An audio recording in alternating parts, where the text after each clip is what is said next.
జమిలీ ఎన్నికలు జమిలీకి జై. కోవింద్ కమిటీ నివేదికకు కేంద్రం ఆమోదం. ప్రస్తుత ప్రభుత్వ హయాంలోనే అమలు. ఏకాభిప్రాయ చర్చల తర్వాత బిల్లు. మంత్రి వైష్ణవ్. ఏకకాల ఎన్నికలను తప్పుబట్టిన విపక్షాలు. మన భారతదేశంలో అయితే ఏదో ఒక చోట ఎక్కడనో ఒకటి ఎంపీ ఎలక్షన్స్ అంటాము, ఎమ్మెల్యే ఎలక్షన్స్ అంటాము, లేకపోతే దాని తర్వాత local body elections, sarpanch elections, ZPTC, MPTC ఇట్లాంటి ఎలక్షన్ల మీద ఎలక్షన్లు మొత్తము ఇవే మాట్లాడుకో. వెల్కమ్ గిరీష్ భాయ్. నమస్తే. సో ఎలక్షన్ల మీద ఎలక్షన్లు ఉంటాయి, కలెక్షన్లు ఎవరు పోతాయో తెలివై.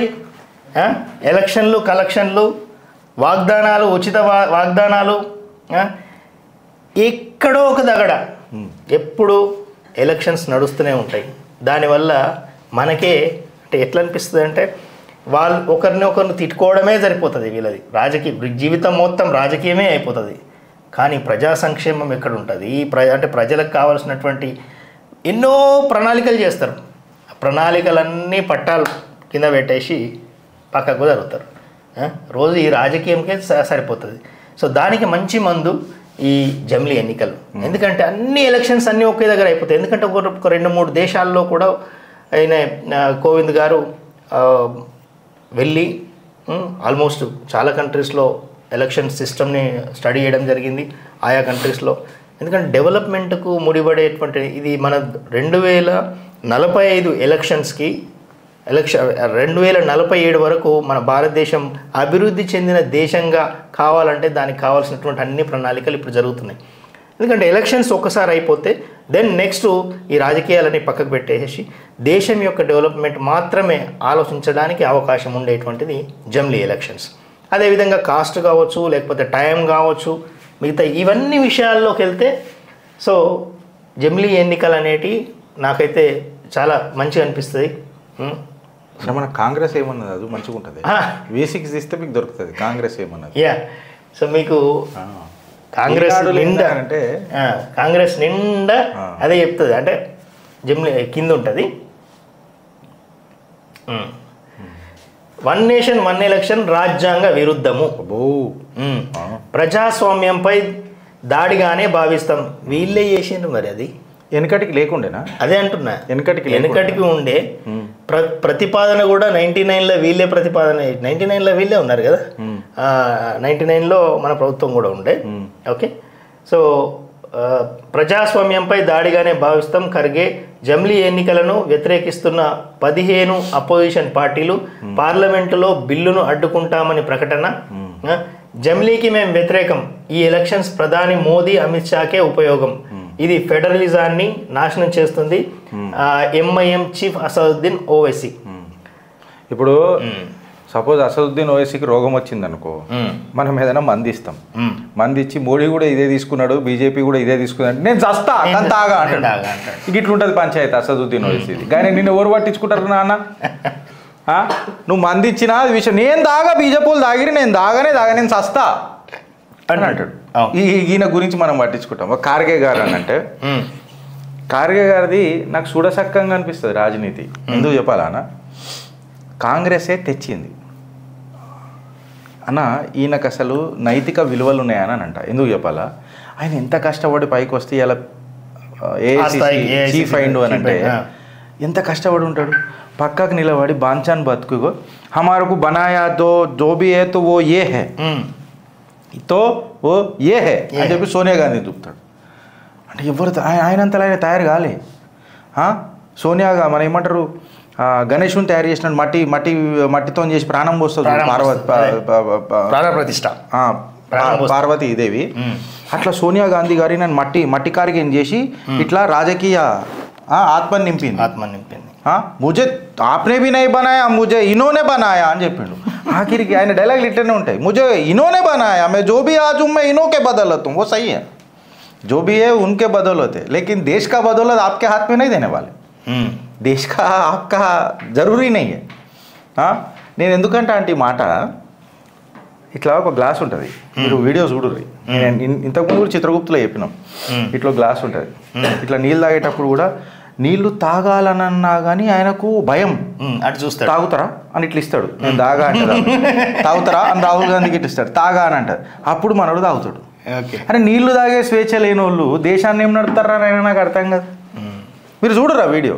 అంటే కాంగ్రెస్ వాళ్ళు అంటారు, అరే మర్యాదపూర్వకంగా అడగొద్దా అని అన్నాడు. పక్కకు అలా గ్లాసులు ఉంటాయి, వాళ్ళు తాగరా? నువ్వు ఎందుకు ఇచ్చాడు? నీకు అర్థమైందా? అర్థమైంది. ఇప్పుడు నాది ఏంటంటే వీళ్ళు పక్క పక్కన కూర్చున్నారు, గ్లాసులు ఉన్నాయి, ఫైన్.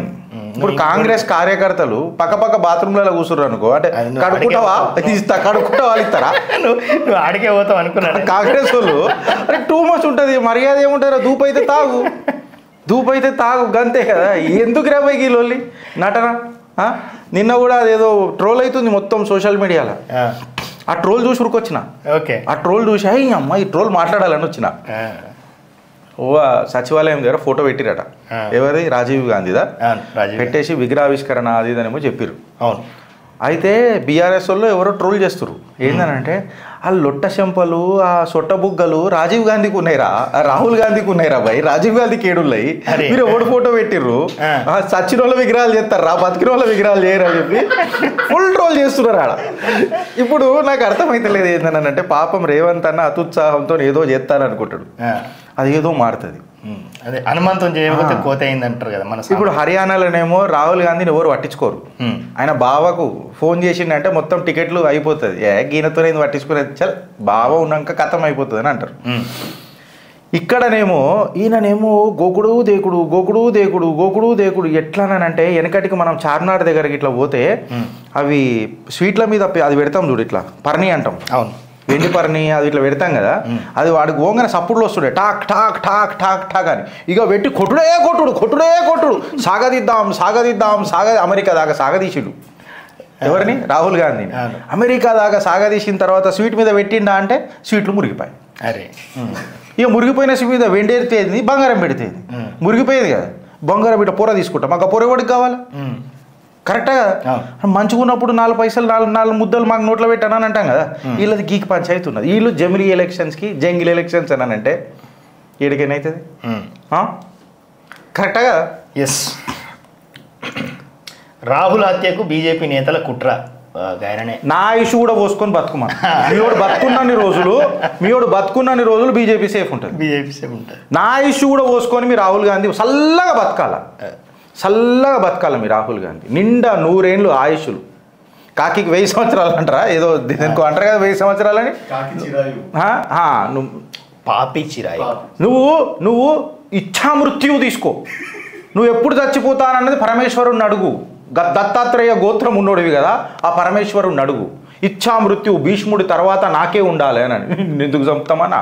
ఇప్పుడు ఆర్టిఫిషియల్ ఇంటెలిజెన్స్ అది ఉంది కదా. ఇప్పుడు నీ బతికే భారతీయ జనతా పార్టీకి బలం. మా బలాన్ని మేము చంపుకుంటామా?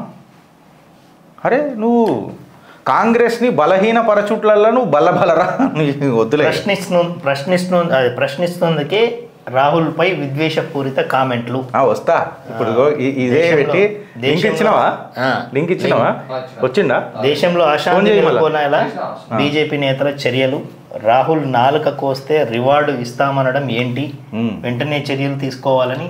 ఆగాగు ఏమన్నాడు? రాహుల్ నాలుక కోస్తే రివార్డు ఇస్తామనని ఇస్తామనడం ఏంటి? 91 సార్లు మోడీని తిట్టిర్రు. సిగ్గుల శరం ఉన్నాయా మీకు? చౌకీదార్ అన్నారు, కుత్తా అని అన్నారు, అలా తల్లిని అన్నారు. ఎన్ని మాటలు అనలే. మీరు ఎంత తిడుతుంటారో ఆయన అంత గట్టిగా అవుతుంటాడు. ఆయన చెప్పింది కదా రోజు కిలోన్నర. అది మహాభారతంలో శల్య అనే ఒక క్యారెక్టర్ ఉంటుందన్న. ఆయన ఏంటంటే నువ్వు కోపం వచ్చి ఆయన మీద అటాక్ చేసినావు అనుకో, ఆ కోపాన్ని ఆయన అస్త్రం చేసుకొని నీ బలాన్ని గుంజేసుకుంటాడు. శల్యుడు. మీ రాహుల్ గాంధీ గట్ల అనుకుంటారేమో, మేము రెచ్చగొడితే మేము శల్యుని లేకపోతే ఇట్లా గుంజేసుకుంటామని. అలా సీన్ ఏం లేదా? మేమందరం కాషాయ కార్యకర్తలము. నీ కోపాన్నే క్రోధం అస్త్రం చేసి కొడతాం బల బిడ్డ నీకు. చర్యలు తీసుకోవాలని కంప్లైంట్. రాష్ట్ర సంపద పెంచుతాం, అందుకే ఎంఎస్ఎంఈల పాలసీ. సీఎం రేవంత్ రెడ్డి. దళితులు మహిళలను ప్రోత్సహించేలా కొత్త విధానం. మాది గడీల మధ్య ఉన్న సర్కార్ కాదు, ప్రజల మధ్య ఉండే ప్రభుత్వం.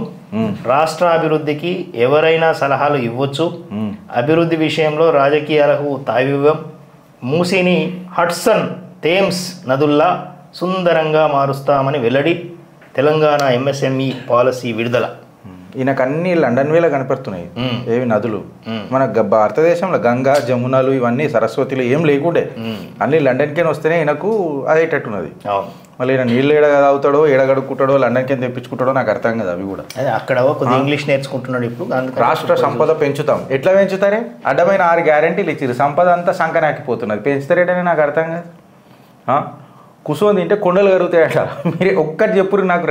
రెవెన్యూ రిసిప్ట్స్ పెంచే ఒక్క కార్యక్రమం చెప్పురానా? ఇప్పుడు ఈ 6 గ్యారెంటీల మీద ఇప్పుడు సుప్రీంకోర్టులో నడుస్తుంది చట్టం. అసలు సుప్రీంకోర్టుకి పోవాల్సిన అవసరం లేనే లేదు. నన్ను అడుగుతున్నా కదా. ఇప్పుడు ఎలక్షన్లో నేను సెక్షన్ కూడా చెప్పిన. ఎలక్షన్ కమిషన్ సుప్రీం కాన్స్టిట్యూషన్లో వెనకటి మా వీడియోలు చూస్తే మీకు తెలుస్తుంది. నేను పోయి ఇంటింట తిరిగి నేను 8,500 రూపాయలు ఇస్తా, నువ్వు నాకు కాంగ్రెస్కి ఓటేస్తే అంటే ఇది క్విడ్ ప్రోకో కాదా, ఓటుకు నోటు కాదా? మనం నిన్న కూడా మాట్లాడుకున్నాం కదా, ఏదో ఒక అడ్వర్టైజ్మెంట్లో ఆమె కేసు పడితే వాళ్ళకి మరి ఇది కూడా సేమ్ వర్తిస్తుంది కదా. అబ్సల్యూట్ క్విడ్ ప్రోకో ఇది. ఓటుకు నోట్ అని అంటారు కదా. ఈయన దొరికిండు, కాంగ్రెస్ కూడా దొరికింది. ఈయన వల్లనే ఈ ఐడియా వచ్చింది అని అనిపిస్తుంది మళ్ళీ నాకు. అదే ఆ ఓటుకు నోటు కేసు మళ్ళీ గట్లనే కదా క్విడ్ ప్రోకో. ఇది పట్టుకొని ఎలక్షన్ అసలు కాంగ్రెస్ ఎన్ని సీట్లు గెలిచి దాన్ని రద్దు చేసి పడేయాలి. ఎస్పెషల్లీ ఉత్తరప్రదేశ్లో రద్దు చేసి పడేయాలి. ఎలక్షన్సే రద్దు చేసి పడేయాలి. వాళ్ళు ఎవరెవరైతే గెలిచిరు కదా ఇండి కూటమిలా, అప్పుడు ఒంకరు ముక్కొని జీవితం ఒంకరు అవుతుంది ఆడ. అఖిలేష్ యాదవ్ కానీ గట్ల ఉంటుంది కథ. వీళ్ళు పెద్ద పెద్దగా మాటలు మాట్లాడతారు. అయితే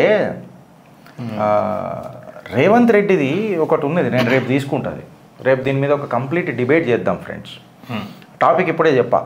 రేపు మీకు సడన్ సర్ప్రైజ్ ఇస్తా రేవంత్ రెడ్డి మీద. అంటే ఆల్రెడీ జరిగింది.